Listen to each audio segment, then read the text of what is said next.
शांति की खोज। आज प्रत्येक व्यक्ति शांति को स्वयं से दूर करके अशांत होकर छटपटा रहा है, क्योंकि अशांति हमारी शक्ति का शोषण करती है। इसलिए हम स्वयं को हारा हुआ सा अनुभव करते हैं। शांति लौट सकती है यदि हम यह जान सकें कि आखिर शांति गई कहाँ। शांति को छिपाया किसने है? उत्तर स्पष्ट है कि स्वयं हमने। द्वंद्वों से रहित कैसे रहें? शांतिपूर्वक कैसे रहा जाए? कहाँ खोजे हम शांति को? हमें तो चारों ओर अशांति ही अशांति दिखलाई दे रही है। भ्रांति ही भ्रांति दिखलाई देती है। शांति के लिए छटपटाता जीव शांति को खोजता फिरता है। क्यों खोज रहे हैं शांति को हम, जबकि शांति को तो स्वयं हमने ही निष्कासित कर दिया है अपने मन से, अपने घर से और अपने समाज से। फिर भला शांति की खोज का औचित्य क्या है? यह संसार द्वंद्वों और दुविधाओं से भरा हुआ है।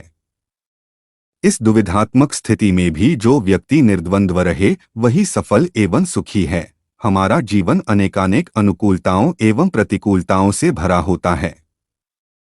हमें प्रतिकूलताओं से घबराना नहीं चाहिए। क्या पता कि हमारे जीवन में घटित जो घटना हमें प्रथम दृष्टि से प्रतिकूल नजर आ रही है, हमारे जीवन में किसी बड़ी अनुकूलता का मार्ग प्रशस्त कर रही हो सकता है। वह क्षणिक प्रतिकूलता हमें किसी बड़ी मुसीबत से निकालने के लिए घटित हो रही हो। हम सहजता से अपनी चित्त वृत्तियों को अंतर्मुखी करते हुए धैर्यपूर्वक शांति का आह्वान एवं अवगाहन करें, शांति की मनोकामना करें, तो शांति हमारे मनमस्तिष्क में आकर पुनः विराजमान हो जाएगी और हमें मनः शांति मिल जाएगी। क्योंकि शांति ही हमारे अंतःकरण की सहज, निर्मल और निर्विकार स्थिति है। परम पिता प्रभु जो कुछ भी करते हैं अच्छा ही करते हैं, क्योंकि वह अपने जीवों का कभी बुरा कर ही नहीं सकते। यदि यह उच्च भाव हमारे मन में स्थापित हो जाएगा तो हम हर स्थिति में संतुष्ट रहेंगे। मनुष्य का यह स्वभाव है, या यह कह सकते हैं कि यह मनुष्य की एक बहुत बड़ी कमजोरी है कि वह हर लुभावनी चीज के प्रति सहज ही आकर्षित होकर उसे हर हालत में पाना चाहता है। वह यह विचार नहीं करता कि उसमें स्वयं उस वस्तु को पाने की योग्यता भी है या नहीं, उस वस्तु को पाने की क्षमता भी है या नहीं, और अपनी सामर्थ्य का आकलन किए बिना ही वह उस वस्तु, व्यक्ति, स्थान, पद या पदार्थ को पाने के लिए व्यग्र एवं लालायित हो उठता है, छटपटा उठता है। और येन केन प्रकारेण यदि वह मनचाहा पा भी लेता है तो उसे वह संभाल नहीं पाता। वह वस्तु या तो खो जाती है या टूट जाती है। तो प्राप्तकर्ता पुनः दुखी और अशांत हो उठता है।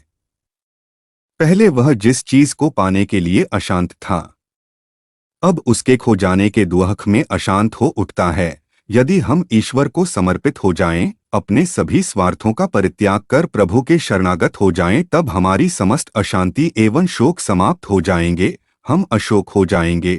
जब हम किसी व्यक्ति विशेष से आकर्षित हो जाते हैं तो उसका साथ पाने की व्यग्रता में अशांत हो जाते हैं। किंतु हमारे चाहने से क्या होता है?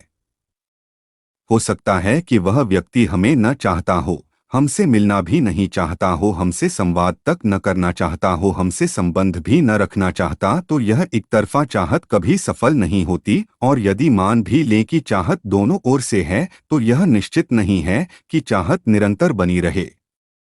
अनेक बार विफल होते हुए सांसारिक प्रेम प्रसंग इस बात की पुष्टि करते हैं। अतः हमारी आसक्ति व्यक्ति में भी नहीं होनी चाहिए।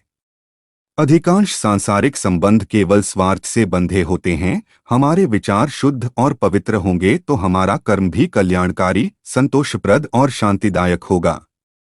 इसलिए हम सदा सकारात्मक सोच रखें। जब हमारे अंतःकरण के तम को, हमारी असत प्रवृत्तियों को विवेक दूर कर देता है, तब सद्विचार एवं सत्प्रवृत्तियां और भी प्रभावशाली ढंग से जागृत हो उठती हैं और हमें शांति मिल जाती है। इसके लिए हमें अपनी स्वार्थ वृत्ति की सोच को बदलना होगा, पारमार्थिक बनना होगा, पाप वृत्तियों को स्वयं से दूर करना होगा। यह सही है कि हम सारी व्यवस्थाएं, सारी स्थितियां और सभी हालात नहीं बदल सकते, किंतु अपने विचार तो सकारात्मक कर ही सकते हैं। शांति हमारे अंतःकरण का सार तत्व है।